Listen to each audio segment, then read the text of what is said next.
नमस्कार दोस्तों, स्वागत है आपका मेरे YouTube चैनल जीएस प्लैनेट पे। हिस्ट्री के लेक्चर में हम लोगों ने मौर्य काल तक पढ़ लिया था, मौर्य वंश तक। मौर्य वंश जो कि मगध साम्राज्य का एक महत्वपूर्ण वंश था। हम लोग एक्चुअल में बेसिकली हम लोग टॉपिक जो पढ़ रहे हैं हिस्ट्री में, मगध किंगडम पढ़ रहे हैं, मगध साम्राज्य पढ़ रहे हैं। मगध में हम लोगों ने एक एक करके जो पहले वंश से लेकर मौर्य वंश तक पढ़ लिया था। पहला था क्या? हर्यक वंश। हर्यक के बाद कौन था? शिशुनाग वंश था। शिशुनाग के बाद कौन सा? नंद वंश था। नंद के बाद कौन था? मौर्य वंश था। तो हम लोगों ने मौर्य वंश तक पढ़ लिया था। ठीक है, जिन्होंने अभी तक वो लेक्चर नहीं देखे हैं प्लीज़ जाकर वो मेरे प्रीवियस लेक्चर्स को जो मेरी हिस्ट्री की प्लेलिस्ट में है वो देख सकते हैं। देखने के बाद इसे देखेंगे तो बेहतर समझ में आएगा। तो आज हम पढ़ने जा रहे हैं कि मौर्य वंश के बाद भारत की स्थिति में क्या परिवर्तन देखने को हमें मिलता है। इसीलिए इसको हम लोग लेटर मौर्यन पीरियड या मौर्योत्तर काल कहा जाता है। इसमें आज हम लोग जो पढ़ेंगे वो तीन वंश पढ़ेंगे। शुंग वंश यानी शुंग डायनेस्टी, दूसरा कण्व वंश यानी कण्व डायनेस्टी, और तीसरा है सातवाहन वंश यानी सातवाहन डायनेस्टी। ये जो माना जाता है इसका जो इसका टाइम पीरियड है वो विवादित है। टाइम पीरियड को लेकर इतिहासकारों में जो है कंसेंसस नहीं है। फिर भी जो एक मोटा मोटा जो जानकारी मिली है कि 180 BC से लेकर 280 AD, मतलब ये जो अभी क्राइस्ट एरा है यानी ईसवी, क्लियर है, और ये क्राइस्ट एरा के पहले, तो लगभग 400 वर्षों का ये जो काल था इसको हमें पढ़ना है। तो शुरू करते हैं। देखिए, मौर्योत्तर भारत जो हमारे सामने है उसको हम मूलतः दो भागों में बांट सकते हैं। We can divide later Mauryan India in two different periods. पहला जो मगध वंश, जो मगध के और शासक हैं उनको देखेंगे, और दूसरा होता है मौर्य वंश के तुरंत बाद क्या होता है, विदेशियों का शासन शुरू हो जाता है या विदेशी आक्रमण शुरू हो जाते हैं। जो फॉरेन रूलर्स थे उनका अटैक शुरू हो जाएगा भारत के अंदर, और धीरे धीरे वो क्या करेंगे, जो पश्चिमी भारत है, इधर देखते हैं, ये देखिए भारत की स्थिति है।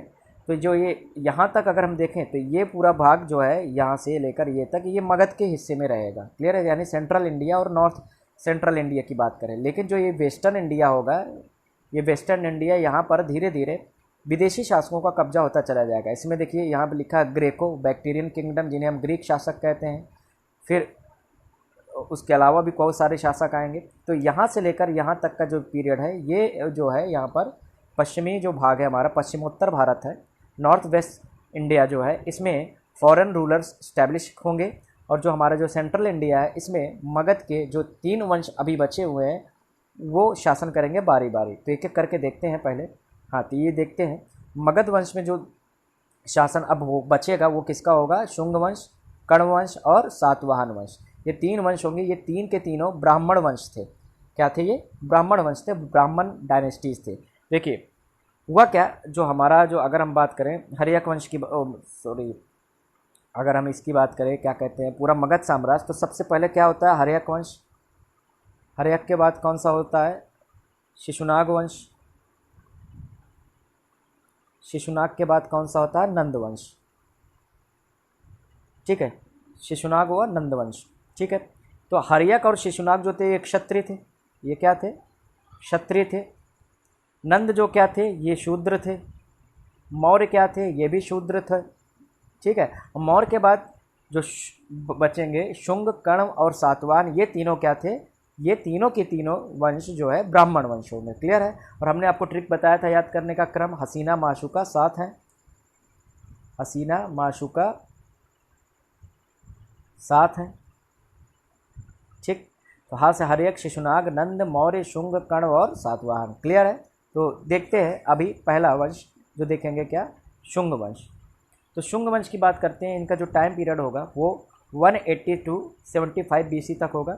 180 to 75 BC इनका जो शासन होगा, ये पीला वाला जो क्षेत्र दिख रहा है यहीं पर इनका शासन होगा। इसके बाहर वो नहीं जा पाए थे। ठीक है, ये इनका शासन क्षेत्र होगा। इसके फाउंडर यानी कि आपसे पूछा जाएगा संस्थापक कौन थे, तो पुष्यमित्र शुंग जो सबसे खतरनाक, सबसे जो है प्रतापी शासक था इसका, इस वंश का, वो पुष्यमित्र शुंग था। ये संस्थापक है, ये फाउंडर है। और इसके जो अंतिम शासक होंगे वो देवभूति होंगे। कौन होंगे? देवभूति, क्लियर है। तो पुष्यमित्र शुंग इसके संस्थापक यानी फाउंडर होंगे शुंग डायनेस्टी के, और देवभूति जो मित्र हैं वो कौन होंगे? वो अंतिम शासक होंगे, क्लियर है। तो ये था शुंग वंश के बेसिक जानकारी। अब हम बात करते हैं पुष्यमित्र शुंग, जो कि एग्जाम में पूछा जा सकता है। पुष्यमित्र शुंग जो कि 180 से लेकर 149 बीसी तक शासन करता है। ये प्रारंभिक तौर पर कौन था? ये जो बृहद्रथ थे, मौर्य वंश के अंतिम शासक बृहद्रथ, इसके सेनापति हुआ करते थे।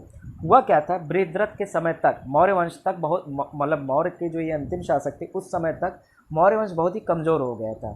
और इस कमज़ोरी का फ़ायदा उठाते हुए क्या होता था, जो पश्चिमोत्तर भारत था, यानी कि जो हमारा नॉर्थ वेस्ट ये वाला भाग है, कहाँ गया, ये वाला जो भाग है, यहाँ पर मौर्य वंश का कंट्रोल धीरे धीरे छूटता जा रहा था। तो यहाँ पर क्या होते, ग्रीक वंश आक्रमण करने लगे थे, ग्रीक वंश आक्रमण करने लगे थे, ईरानियन जो पार्थियन वंश है वो आक्रमण करने लगे। ये हमने बताया था ना, यहाँ पे मगध वंश 3 होंगे, शुंग, कर्ण, सातवाहन, और जो विदेशी शासक होंगे उसमें कौन होंगे, इंडो ग्रीक, शक, पल्लव या जिन्हें पार्थियन कहते हैं, और कुषाण। ये 4 वंश आगे हम पढ़ेंगे। तो हो क्या रहा था, जब शुंग वंश से पहले ठीक जो मौर्य वंश का अंतिम दौर चल रहा था, तो उसी समय जो ये क्या कहते हैं कि इंडो ग्रीक शासक थे, यानी हिंद यमन शासक थे, इनका आक्रमण पश्चिम की ओर शुरू हो गया था। और धीरे धीरे इन्होंने क्या किया था, सिंधु नदी के उस पार तक जो है पूरा अपना क्षेत्र, यानी कि पूरा अफगानिस्तान का जो क्षेत्र था, ईरान का जो क्षेत्र था, उस पर कब्जा कर लिया था। तो यहाँ पर क्या होता है, सीमा असुरक्षित हो गई थी। तो उस समय हुआ क्या, जो ये पुष्यमित्र शुंग था, उसने क्या किया, सबसे पहले बृहद्रथ की हत्या की, क्योंकि बृहद्रथ एक कमज़ोर शासक था। बृहद्रथ मौर्य वंश के अंतिम शासक बृहद्रथ की हत्या करने के बाद उसने अपने आप को मगध के राजवंश पर बैठा दिया, यानी कि वो मगध का पहला ब्राह्मण शासक बना। एग्जाम में पूछा जाए मगध का पहला ब्राह्मण शासक तो कौन होगा, पुष्यमित्र शुंग। बृहद्रथ की हत्या किसने की, he also killed Brihadratha, last ruler of Mauryan dynasty. ठीक, फिर उसने क्या किया, अपने साम्राज्य का विस्तार किया। उसने अपनी जो पहली कैपिटल तो जाहिर सी बात है पाटलिपुत्र होगी। पाटलिपुत्र के बाद उसने अपनी दूसरी राजधानी जो बनाई वो विदिशा मध्य प्रदेश में। कहाँ पर, विदिशा मध्य प्रदेश में। ये एग्जाम में पूछा जा सकता है, पुष्यमित्र शुंग की राजधानी क्या थी, विदिशा, यानी कि मध्य प्रदेश। अब फिर इसने क्या किया, ये ब्राह्मण था। उसके पहले क्या हुआ करता था, मौर्य वंश में पूरा भारत लगभग बौद्ध धर्म के अनुयायियों से भर गया था। तो बौद्ध धर्म जो बहुत ज़्यादा फैला हुआ था, ये पुष्यमित्र शुंग उसको जो है कमज़ोर करना चाहता था। इसीलिए उसने क्या किया, जितने भी बौद्ध शासक बौद्ध अनुयायी थे, ऐसा इतिहास में लिखने को मिलता है, हालांकि प्रमाणित नहीं है, जो प्रमाणित नहीं है उसको लेकर हम बहुत ज़्यादा सब्सटैंशियल तरीके से नहीं बोल सकते, लेकिन फिर भी ऐसा कहा गया है कि इसने बहुत सारे बौद्ध जो भिक्षु थे, बहुत सारे जो बौद्ध अनुयायी थे, उन पर अत्याचार किए, उनको उसने मरवा डाला। और जो नहीं, जो मरना चाहते थे, उन्होंने अपने आप को फिर से कन्वर्ट कर लिया किसमें, वैदिक धर्म में। तो हुआ क्या, एक चीज़ तो तय है कि इसके शासनकाल में, पुष्यमित्र शुंग के शासनकाल में वैदिक धर्म जो कहीं खो गया था उसका फिर से रिवाइवल होता है, फिर से पुनरुत्थान होता है भारत में। उसके बाद जो ब्राह्मण धर्म, जिसे हम वैदिक धर्म कहते हैं, जिसे हम हिंदू धर्म कहते हैं, इसका फिर से पुनरुत्थान शुरू हुआ जो आज तक जारी है। उसके बाद कभी भारत में वैदिक धर्म पीछे नहीं गया, ये बढ़ा ही है। तो मौर्य वंश के समाप्ति के बाद जो वैदिक धर्म का पुनरुत्थान होता है उसमें पुष्यमित्र शुंग का सबसे प्रमुख योगदान था। उसके अलावा इसने अश्वमेध यज्ञ का आयोजन कराया था। ये अश्वमेध यज्ञ कराने वाला संभवतः पहला शासक था। इसके अलावा उसने क्या किया था, भरहुत स्तूप जो कि बहुत ज़्यादा टूट फूट चुका था, उसका उसने रेनोवेशन कराया था। भरहुत स्तूप कहाँ पर है, ये सतना मध्य प्रदेश में है। कहाँ पर है, सतना मध्य प्रदेश में। क्लियर है, ये इसने कराया था। तो ये पुष्यमित्र शुंग का इतिहास में कुछ योगदान है। देखिए, अश्वमेध यज्ञ, अब आपको परेशानी होगी कि ये होता क्या है। जो हिंदू बच्चे हैं उनको शायद थोड़ा बहुत पता भी होगा, बाकी और जो रिलीजन या और जो कम्युनिटी के हैं उनको शायद ना पता हो। देखिए, रामायण में भी इसका उल्लेख है अश्वमेध यज्ञ का। इसमें होता क्या है, जो एक राजा होता था किसी क्षेत्र का, अगर वो अपने आप को चक्रवर्ती सम्राट घोषित करता था तो इसके लिए उसे अश्वमेध यज्ञ करना होता। तो ये क्या करता था, ये घोड़ा, एक सफ़ेद रंग का घोड़ा, और ये इसे सोने से सजा दिया जाता था, और इस पर माथे पर चुनौती लिख दी जाती थी कि जो इसे एक्सेप्ट करेगा, मतलब जो इसे पकड़ेगा, उसे उस राजा के साथ युद्ध करना होगा। मान लीजिए जैसे कि किसी राजा ने इस घोड़े को छोड़ा है, तब इसने पकड़ लिया, तो इसका अब क्या होगा, दायित्व तो ये है कि उस राजा से ये युद्ध लड़ेगा। युद्ध लड़ने के बाद अगर ये हार जाएगा तो इसका राज्य क्या होगा, उस राजा के पास चला जाएगा। अगर ये और घोड़ा नहीं पकड़ता है, जिस राज्य में ये घोड़ा जाएगा उस राज्य का स्वामी कौन हो जाएगा, जिसने ये अश्वमेध यज्ञ का आयोजन कराया है। तो इसका रामायण में भी उल्लेख है कि प्रभु श्री राम जी ने भी इसका आयोजन कराया था, ऐसा जो है रामायण में उल्लेख है। और लव कुश ने इसे पकड़ा था। तो ये उत्तरकांड में आपको देखने को मिलेगा। अगर आपने हाल ही में रामायण देखी हो तो उसमें भी ये प्रकरण दिखाया गया था, ये कांड दिखाया गया था। तो ये था अश्वमेध यज्ञ। तो भारत में ऐतिहासिक रूप से अश्वमेध यज्ञ कराने वाला जो पहला शासक था वो पुष्यमित्र शुंग था। ये भरहुत स्तूप के कुछ चित्र हैं, ये ऐसे वहाँ पर चीज़ें बनी हुई हैं जो सतना के आसपास मध्य प्रदेश में है। ठीक है, तो ये था पुष्यमित्र शुंग। पुष्यमित्र शुंग के बाद उसके पुत्र अग्निमित्र, फिर वसुमित्र, फिर ढेर सारे शासक आएंगे, लेकिन वो उतना बेहतर तरीके से शासन नहीं चला पाएंगे। फिर होता क्या है, दूसरा वंश उसी स्थान पर आएगा। जो दूसरा वंश आएगा उसका नाम है कण्व वंश, कण्व डायनेस्टी। ये भी एक ब्राह्मण वंश था, ये भी क्या था, एक ब्राह्मण वंश था। ये बहुत ज़्यादा इंपॉर्टेंट नहीं है। इसका जो संस्थापक था, इसका जो फाउंडर था वो कौन था, वासुदेव। बस इतना ही इंपॉर्टेंट है। इसके अलावा इसके इस वंश के बारे में कुछ खास इन्फॉर्मेशन हमें नहीं मिली है। हमें मतलब मुझे नहीं, मतलब इतिहासकारों को ज़्यादा इन्फॉर्मेशन नहीं मिली है। और जो इन्फॉर्मेशन है भी वो बहुत ज़्यादा इरेलीवेंट है, बहुत एग्जामिनेशन पॉइंट ऑफ व्यू से उनकी कोई बहुत ज़्यादा औचित्य नहीं है। तो इसलिए बस इतना याद रखिएगा। अब हम पढ़ते हैं मगध का अंतिम वंश जो कि बहुत ही ज़्यादा इंपॉर्टेंट है, सातवाहन वंश, सातवाहन डायनेस्टी। ठीक, सातवाहन डायनेस्टी। इसके जो फाउंडर थे वो कौन थे, सिमुख। आपसे पूछा जाएगा सातवाहन वंश के संस्थापक कौन है, तो सिमुख है। इसके अलावा जो महत्वपूर्ण शासक थे शातकर्णी, ये पहला सबसे महत्वपूर्ण शासक था जिसने राज्य का विस्तार किया। इसे दक्षिणापथ का स्वामी, लॉर्ड ऑफ दक्षिणापथ भी कहा जाता था। दक्षिणापथ का स्वामी, देखिए जो सातवाहन वंश का जो साम्राज्य था, ये देखिए ये दक्षिण भारत, सेंट्रल और दक्षिण भारत की ओर फैला था। ठीक है, तो इसलिए इसको पूरा का पूरा जो है, जो जहाँ मुख्यतः ये आंध्र प्रदेश के लोग थे, तो मुख्यतः इस पूरे क्षेत्र को दक्षिणापथ कहा जाता था।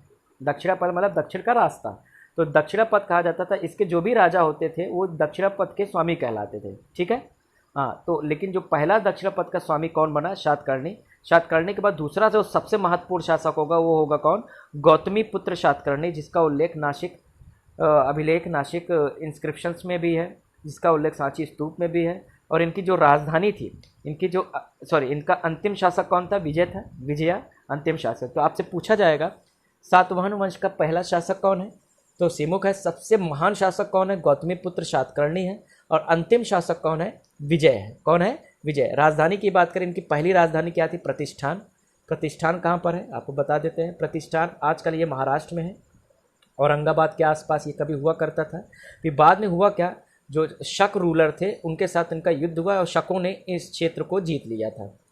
ठीक है, शकों ने इस पूरे क्षेत्र को जीत लिया था, तो इसीलिए जो है उन पर उनका कब्जा, सातवाहनों का कब्जा यहाँ पर छूट गया था। ठीक, हाँ।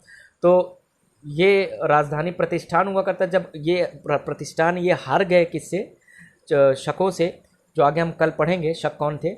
उसके बाद इन्होंने अपनी राजधानी अमरावती कर दी। अमरावती कहाँ पर है आजकल, ये आंध्र प्रदेश में है, और आजकल ये आंध्र प्रदेश की राजधानी है। क्लियर है। तो जो ये सातवाहन है, इन्हें आंध्र शासकों के रूप में इन्हें जाना जाता था। तो आपसे पूछा जाएगा सातवाहन वंश की जो जानकारी के स्रोत हैं, सोर्स ऑफ इन्फॉर्मेशन, वो कौन है, तो नासिक में अभिलेख जो प्राप्त हुए हैं वहाँ से काफ़ी इन्फॉर्मेशन इनके प्राप्त होते हैं।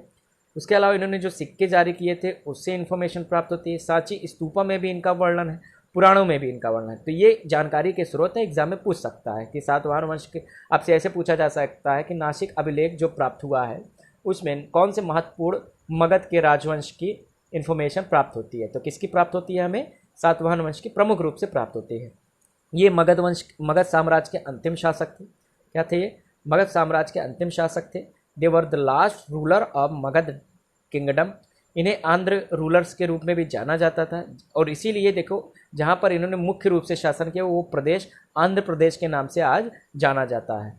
इनका राजकीय धर्म यानी ऑफिशियल रिलीजन क्या था, ये ब्राह्मण थे, लेकिन इन्होंने बौद्ध धर्म को भी पैट्रोनाइज किया था, यानी बौद्ध धर्म को भी इन्होंने प्रश्रय दिया था। क्लियर है। ऐसा नहीं था कि ये जैसे पुष्यमित्र शुंग था वो बौद्धों का उसने नरसंहार किया था या बौद्धों पर अत्याचार किए थे। इसने इनके धर्म में, इनके शासनकाल में बौद्धों को भी जो है आगे बढ़ने का मौका था, मतलब टॉलरेंट थे। अगर हम तुलना करें तो टॉलरेंट मतलब ये सभी धर्मों के प्रति, उस समय के जो भी धर्म थे उसके प्रति ये सहिष्णु थे। इसके अलावा जो सबसे महत्वपूर्ण चीज़ है जो एग्जाम में बहुत बार पूछा गया वो ये कि आंध्र सातवाहन जो वंश थे इन्होंने शीशे के सिक्के चलवाए। देखिए भारत में सिक्के चलाने की जो परंपरा है वो मौर्य काल से शुरू हुई। मौर्य काल में जो सिक्के थे वो आहत सिक्के थे। आहत सिक्के मतलब जो है पंच मार्क हुआ करते थे, जो है सोना या धातु पिघला कर उसको ठप्पा लगा दिया जाता, लेकिन वो मॉडर्न सिक्के नहीं थे। जो गोल सिक्का होता है सिस्टमैटिक तरीके से, वो ऐसा नहीं था। सिस्टमैटिक सिक्कों की शुरुआत भारत में करते हैं इंडो ग्रीक शासक, जो कि हम कल पढ़ेंगे, और ये सातवाहन उनके बाद के थे।